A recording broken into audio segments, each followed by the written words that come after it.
Hey guys, welcome to episode 3 of our Perspective podcast. We are so glad you guys came back. We are in this 4-part series on some principles that I used as a parent that really formed the foundation of our family. And today we're diving deep into prayer and how important it is to pray over our kids. I can't wait for you guys to listen.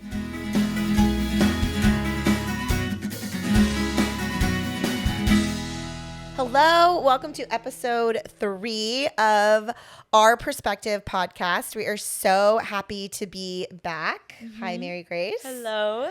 I swear one day we'll have the other ones on here soon. Hopefully. We missed them. Well, we know when they'll be on. Yes, we do know when Very they'll soon. be on. Very, very soon. We're so excited about that episode. So welcome back. We are going to dive right in. So grab a blanket, which you have. Yeah, it's a little chilly. It is a little chilly. It's a chilly in Florida right now.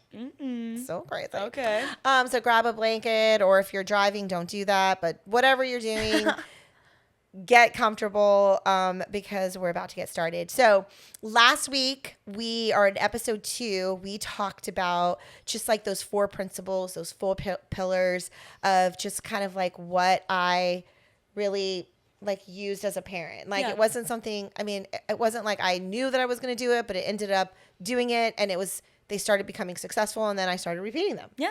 And so last week we talked about our mission statement, which was so fun. So great. We leave people better than we found them. Yeah. I loved it. And hopefully you're coming back this week with yours done. Yes, because that was the challenge we gave out. Yeah. So, gosh, I would love, I don't know how, but if you're listening to this, like go to our Instagram and tell us what your mission statement is, or drop a comment in our YouTube and tell us what your mission statement is, because we want to know. Yeah, we do. Like, how cool would that be? I just kind of thought of that. Or if you know some person, just come up and tell us, because we want to hear it in person as well. Yes, that's true. I love that. All right, but today we're going to talk about. Do you know what we're talking about? Prayer. We're going to talk about I knew prayer. it this time. You did know it this time. So one of the other principles that I really leaned on was prayer. I think early on in just being a parent, you better be on your hands and knees and face just praying, because I also think I talked about this in episode 1, that I really kind of had to like open my, just kind of be my hands open and be like, all right, you guys belong to God ultimately. He did, like, I just felt what an honor it was that he entrusted me with these 3 people. But ultimately you belong to God. Yeah. And so in that, a lot of prayer has come in. And I think as a mom or a dad, I don't know, like anyone, I'm assuming it's a little bit scary. Yeah. Like to be a parent. I don't know why you're looking at that. I know, because you don't know. You're not a parent. But not yet. Not yet. One day. But it was scary. Like, I remember, I'm just going to start off with like kind of something funny. Like, I had like crazy irrational fears. That's like about you guys. But I think that's like normal as a parent. Right. Like, I've heard other parents say that too. Yeah. Like, one of my irrational fears was like, you guys are in the seat. You're in the car seat. We're driving. Mm-hmm. Like, child locks are on. Everybody is buckled in. But for some reason, I was so afraid that you guys were going to fall out of the car. Oh, my God. I know. It was so weird. Awful. It was irrational. It was an irrational fear.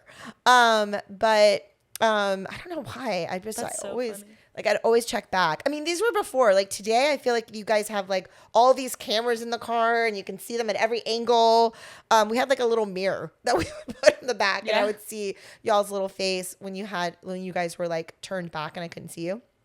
But that was an irrational fear. Yeah. Just a little fun fact about your mom. Wow. I actually did not know that. Yeah. So, but with fear, right, we could either live in that fear or we could pray. Yeah. And my personality, honestly, I can't live in fear. Like, I just can't. I can't think about it that much. So the opposite was to just pray. Mm-hmm. And I did have very specific prayers for you guys, like things that I can remember, like praying over and over and over again. Yeah. And I know one of them really like, and this was, I think we talked about in the first podcast too, but I talked about like, I prayed so much that God would be tangible in your lives. Like I wanted you guys to like feel and touch and, like see him the way I did. Like I feel like early on in just being a mom or, just even being a single parent and like so fearful of like everything bad that can happen to you guys, growing up in a single parent home, there was so much fear in that. So I really did see God come in and do some incredible things like right away, right away that I was just like, oh my gosh, I just felt so at peace. But I wanted you guys to feel that way too, because ultimately I wanted you to love Jesus, you personally, I wanted you to have your own faith, not my faith. Definitely. So like, I definitely prayed, like one of my prayers is for God to be like really tangible in your lives. Yeah. And I wanted you guys, and I remember like being early on and praying this. Do you remember the infamous Chick-fil-A story? The milkshake? Yeah. Yes, I do. I love it. So that was like one of the first times I really started praying for God to be tangible. Okay. Because I just felt like, it was a little bit, our lives were a little bit like just always go, go, go, or a little chaotic. And I just saw God do some really incredible things. But I wanted you guys. So I started praying that prayer. And, at this point I'm like an early, like, it's like, I just became a single parent. So I was kind of working several jobs at the time, but you guys always had to come with me, like you guys came with me everywhere. And you guys Which was the best. Yes, it was. It was so sweet. And I remember, I think I was like, seeing someone, I was doing a little bit of like more of therapy or like coaching on the side. Yeah. And you guys had to stay in this lobby for a little bit while I saw like two people. Like, so it was like 2 hours. Do you remember this? Days, yes. I know you guys remember those days. You guys were incredible. Yeah. And like we were never like a technology family. Like we never, like no iPads, no phones. Like Carmen's first phone was a flip phone. Like for real, a flip phone. Yep, it was a real flip phone. Yeah, no, we were definitely not a technology family. So we had coloring books. Yeah. You guys did coloring and you books. just told us to play with each other, like, right? Talk to each other, and have like some conversation. Yeah. I mean, because also too, I wasn't the mom that had like all the things in like a basket ready for you guys. You just found whatever was on the car floor or something. Yeah, I was not the mom that was super prepared. And like if we asked to bring something, mom's like, "Well, you better be holding it because I'm not." Like, yes, it was that's like that. True. And if you lose it, you lose it. Yeah, like it's our fault. I'm not responsible. Yeah. So. Yes, I was not that mom that had like a basket full of toys or things. I or do love Play-Doh. moms. Like it makes it easier when I'm a babysitter though. Why? Because it's just the kids, the stuff is there. Oh, yeah. Oh, yeah. If a parent has all that stuff, yes, it definitely makes great. it easier as a babysitter. But you guys just had to, like, figure it out. Yeah. Like, get creative. We didn't have a lot of babysitters. No. We had very few babysitters. I could not afford a babysitter. But the babysitters we had were so great. Yes. They were were amazing.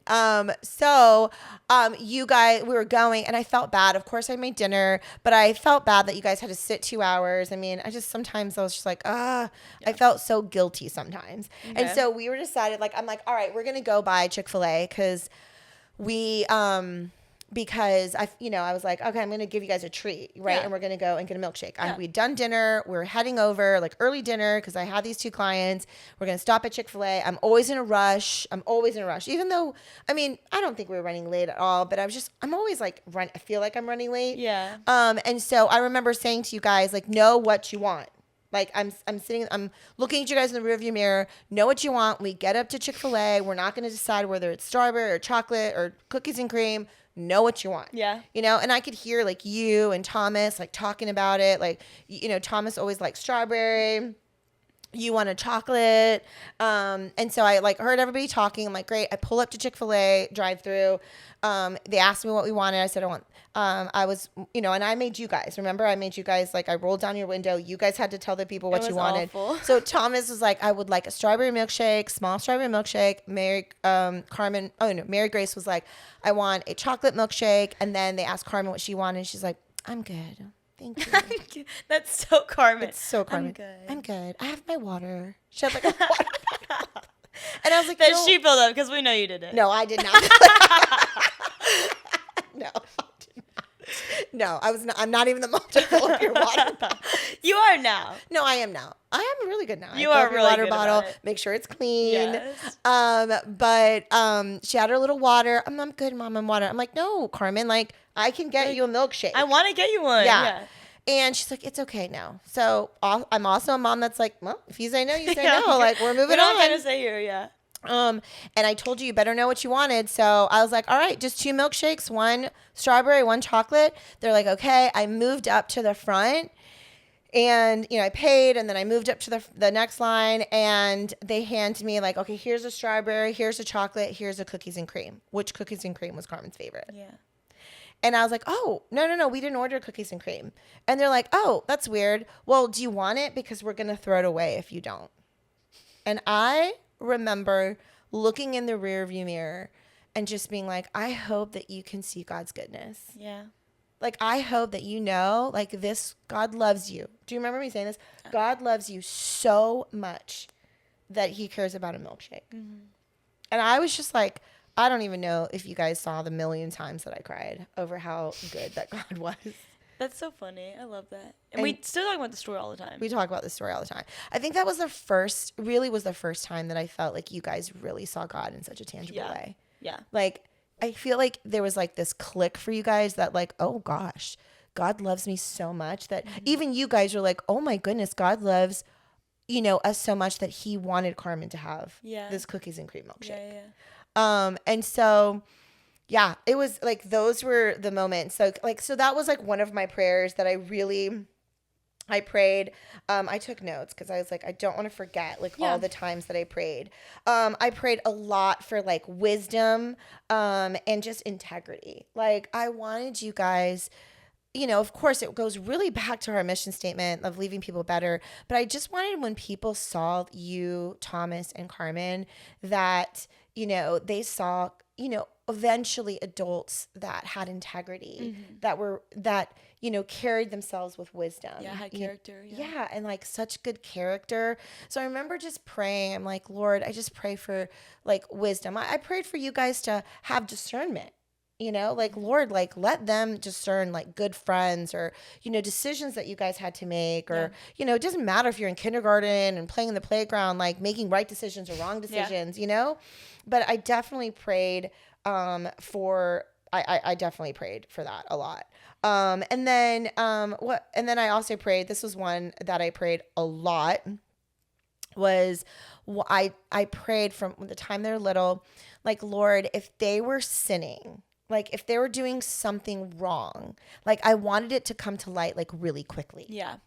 I didn't want you guys to sit in your sin long. Yeah. And I feel like it's important to say, like, it's not because you wanted us to like be in trouble or like you want to like get us. It was because like you wanted us to learn like it's not okay to sit in sin. It's not okay to keep that a secret. Yes. And you wanted us to know that like it's okay to come to you and be like, Mom, I messed up. Yes. And absolutely. Because the longer you sit in sin, the more you think like it's okay. I'm getting away with it. Yeah. And like, the more shame you feel. Of course. Yeah. And as a parent, like, you should never want your kid to feel that. No, I didn't. And I'm like, reveal it to me quickly. Like, whatever they do, like, reveal it to me, show it to me, whatever that looks like. And I know that all of you guys have said in your times of growing up, teenage years, all that stuff was like, oh my gosh, how did you know? Or like, you found out so quickly. There's been so many times, I'm like, how? Like, I just made it so impossible, but you knew. And I always said, because I'm a praying mama. Like, I would always like, because I pray. Like, because I'm a praying mama. Are you making fun of me? No, that was just funny. That was funny. Oh, man. But I would be like, because I pray. I remember one time Thomas, he was like, I don't know if you remember this, but so he wasn't 16 yet. He was in high school. He wasn't 16. He has a late birthday. He does. He's a June birthday. You're the only one that has an early birthday. I'm the oldest in my class. You are. There were the youngest. Thomas and Carmen were the youngest in the class. So he wasn't driving yet. He was on like doing sports management for the basketball team, and they would get out like before games. The games were later on in the evening. So, but they would stay at school, and they would always go to the mall. Like, they would like drive to the mall, get something to eat, and then come back.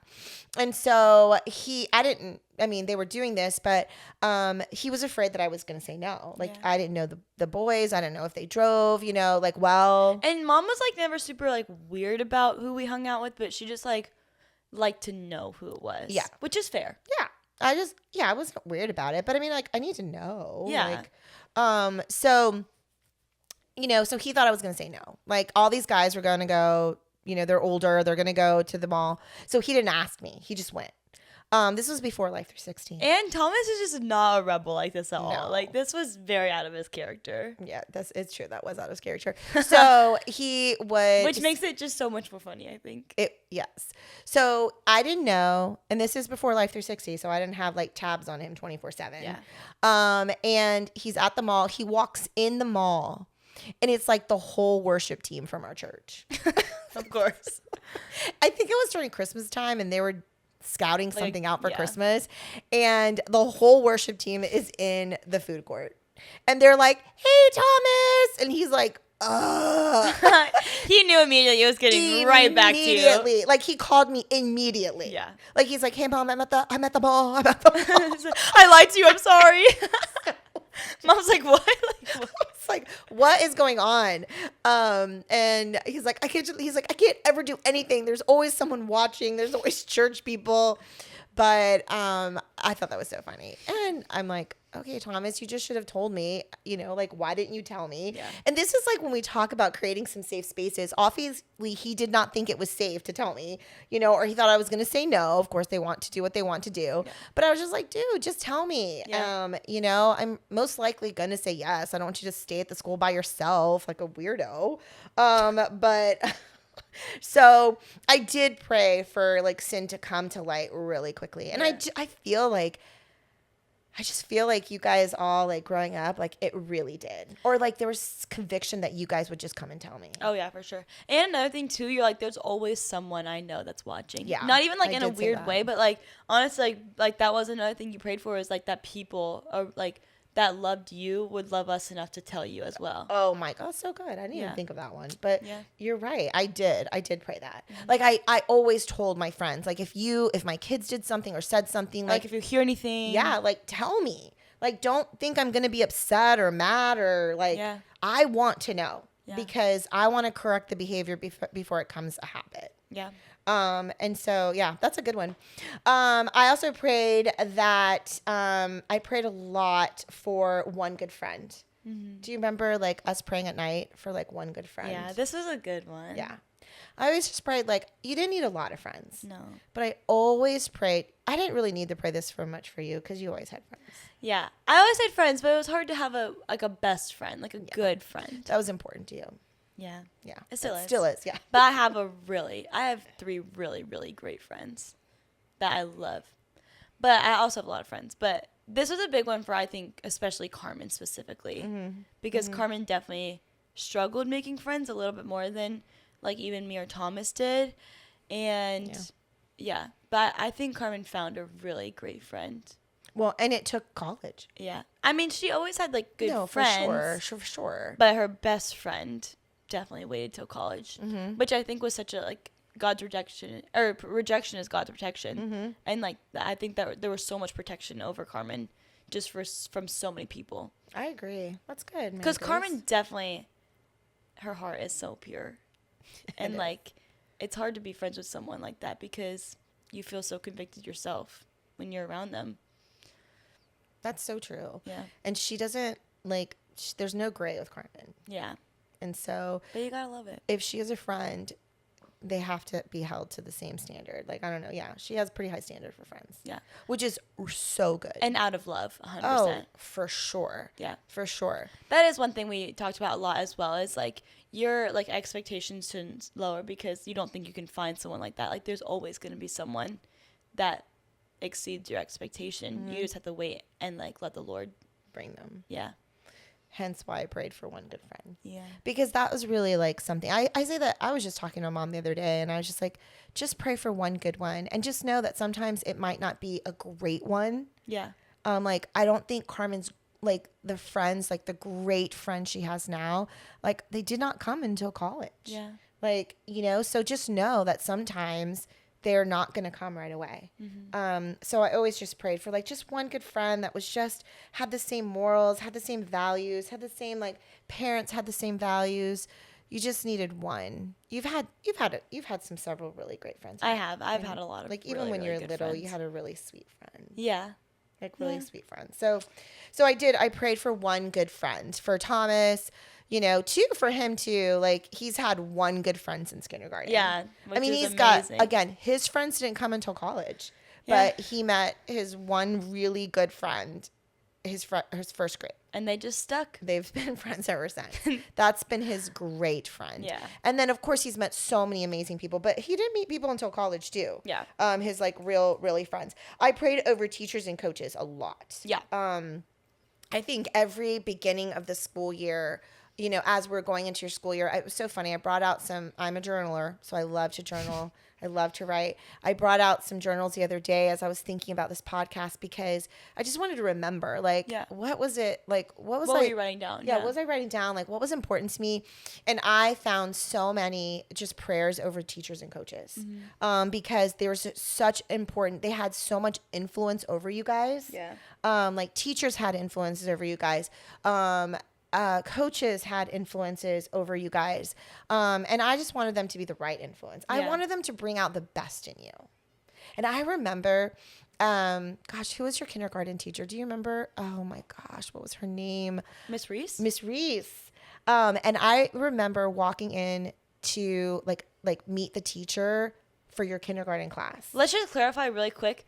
I do have a little trouble with teachers. Like, I'm just not easily liked by teachers. That's not true. Okay, but a little bit. Like, I'm just a lot to handle in the classroom, I think.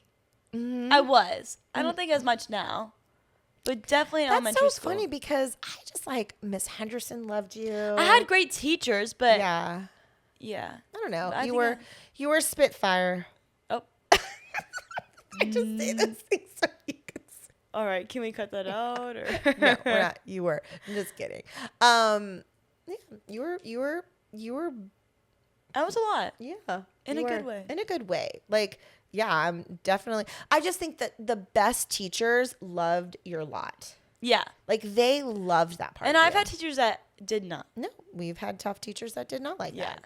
But the best teachers you had, like, loved you so much more. Like, you're much. Mm-hmm. Like, oh my gosh, she's too much. Yeah. Like, but they loved it. They fostered it. They fostered their creativity in that. Yeah. And then they did so good with Carmen Little, like with just her gentleness and her shyness, like how meek she was. And but some teachers didn't love that either. Exactly. Do you remember her third grade teacher? That was a tough one. We remember. Okay, but I remember walking into Miss Reese, which is your kindergarten, and just being like, this is going to be awful. Like, I don't even know how this is going to go. Like, I was like, she is not going to handle Mary Grace well. And she's kind of older, too. She was. And she was like a hippie. Yeah, very hippie, yeah. And I was like, I don't even know how she's going to run this classroom. So because I don't know how I'm going to come every Friday. Yeah. Do you remember? Oh, I remember. I was there because I was off on Fridays. I was there every Friday. And it was a hard change because we went from spending every Friday together with Mommy and me days. It's true. To going to school. Yes. Who goes to school? Ooh, I know. Because I didn't put you in school. Yeah. Because I just wanted to couldn't. I was your last. I could not. You're my You're last. best. So every Friday was Mommy and Mary Grace Day. Yeah. And then I had to put you in school. Who does that? Who does that, honestly? So then every Friday, instead of me having a day to rest and just chill, I spent it with me. I did. I was Mrs. Reese's like little helper. Your assistant. Yeah. Her assistant. Yeah. Do you remember when we made handprints? Yeah, that was the best. Like, I had some really great creative ideas. Sure. You did. So, and like I read, I was like, I don't know. I helped so much in that class. Yeah. But she ended up being one of your best teachers. Absolutely. Like, I was so wrong about her. Her creativity fostered your creativity in that classroom. Yeah. And so it was like actually one of the best. And like she didn't have a lot of like rules and regulations, and you guys can like sit up and walk around, and that just was so good for you. Yeah. It was so helpful. So I prayed over teachers. Gosh, God. But even the tough teachers, you guys learned so much from them. Yeah. You did. I know I did. They were just tough. And I wasn't the mom that came in and rescued you. Oh, no.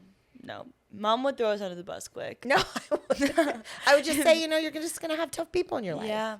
So we're going to pray over it. We're going to pray over the situations. We're going to pray that they see you and, and get to know you. Yeah. Gosh, I remember one time with Carmen. Gosh, I don't know if it was like 7th grade. and it was her English teacher. She was tough. Yeah, I remember But it that was too. so funny because she was really tough, but you were good in her class. I loved it. But I also loved English. Carmen didn't. That's true. And then, but she was struggling. So I met with the teacher because remember, I'd always like, just like, hey, like maybe like get to know Carmen. Or I was just like, you This is a little know, bit about like Carmen. there's a little bit about her. And she was just like, I don't have time to get to know every single one of my students that way. Yeah. She needs to do what she needs to do. I'm like, okay. All right, we're gonna Got it. got it. We're gonna do that. So anyway, praying over teachers and coaches because they have so much influence to you. Remember, I would pray a hedge of protection over you guys. Yeah, that was a big one. Like every single time. You know, like when you guys were little and you guys were going to your dad's, like it's just again like it was probably an irrational fear. It wasn't a real fear. I don't know, but it was just like. You're not with me. Like I know with me, you're safe. You're like this little cocoon. We're good. And then to like let you go into like things I didn't know you were doing. I didn't know who you were going to be around. Yeah. Like it was scary. And so like you did have to give up a lot of that like control aspect because we were with a parent, like our parent. Of like, course. You couldn't like text if I was like at a sleepover, be like, oh, like how's MG doing? Like you couldn't do that. Like I'm with my parent, who we should trust me to be with. Yeah, I completely agree. Yeah. Like Which is a different scenario. Of 100%. course. And it's a little sometimes, I don't know, it was scarier. Yeah. Because I didn't know what you guys were doing. Yeah. I didn't know. So remember, I would pray, like we would be driving to the drop off place and I would just like, Lord. The Target. Yeah, the Target. That's so the Target parking lot. Yep. You guys have memories. I just passed that the other day and I thought of that too. Aww. I know. It's funny how such like a bad memory turns into such a sweet one. It's so true because it was so funny. I was meeting someone because I was picking something up and I was like, oh, let's just meet at that Target parking lot. And I was sitting there waiting for them again. And You're I was like, just the nostalgia. There was nostalgia. And honestly, to tell you the truth, like it wasn't a bad memory. No. Like, well, because that created so many opportunities for us to have such good conversation. We did. Remember, we'd wait for your dad. We'd be talking. Or we'd be running late. Right. Always. Were we running late? I don't feel like I ran late to that. We were always late. I don't think I was running late to that one because of other things. Mm-hmm. But I would always pray a hedge of protection, Lord. I just pray the hedge of protection over them. Yeah. And I would just pray, like, remember, I would just pray, like, Lord, let there be, like, an army that surrounds them everywhere they go. Yeah. Like, so that nothing can penetrate and get to them. Like, that's what I would pray. I always, out loud. Yeah. Like, praying out loud with your kids is important. Yes. Like, we would pray out loud. I agree. Yeah. And so I prayed hedge of protection. I prayed boldness, 2 Timothy, that you are not given a spirit of fear, but a spirit of power and love and self-discipline. Like I prayed like that boldness, like, because Carmen sometimes is a little quieter. So I'd pray that boldness. Yeah. I'd pray that boldness over Thomas. I'd pray, not so much over you, because I feel like you were pretty bold in things that Maybe you did. Maybe you prayed some like calmness, gentleness, peace, self-discipline, but self-control. Yes. But I think it's important too. Like you should be praying specific things over each child. So true. Like absolutely. And they're not the same. None of them are the same. Even if your kids are so like, there should be differences that you are praying over them. For sure. It's a really good point. And I was praying different things for all in the whole season of motherhood. Like think even now, like I pray so differently for you now than I do for Carmen. Like Carmen has been in a season of college in a way, and like, Lord, I'm not there every day. She doesn't come home where I can see her face, know if she's sad. Like, I could see you. I know when you're sad. I know when you're struggling, so I pray differently for Carmen as I do for Thomas. I mean, and even like different boldness and integrity for Thomas. Like he's a man. Like, Lord, I pray for like boldness. I pray that he's strong. I pray that he's courageous. Yeah. I pray that he leads well in the things that he does, so definitely different prayers for different kids. I think we should put a pause. Oh. And do a part 2. On this? On this, I do. Okay. I think this kind of came out of nowhere. I know. Little abstract here. Okay. But I think we should do it. Okay. Let's put a pause and do part 2. All right. I love that. Quick episodes, but a lot to talk about. It's so true. It's so true. I love that. Thanks for pausing us for a second. You're welcome. You're the best co-host. All right. So one of the principles we're talking about today is prayer, but we're going to do a part 2 because I feel like this one's an important one. Yeah. And what we pray over our kids is extremely important. Yeah. So we're going to pause and we're going to do a part 2 of prayer. So we hope pause today, and let you process. Yeah. Come up with some prayers. Leave some comments in some of our like social media pages and things like that of what you pray for your kids. And then we'll come back with a part 2, but we hope today we left you better than we found you. Bye, guys. Bye.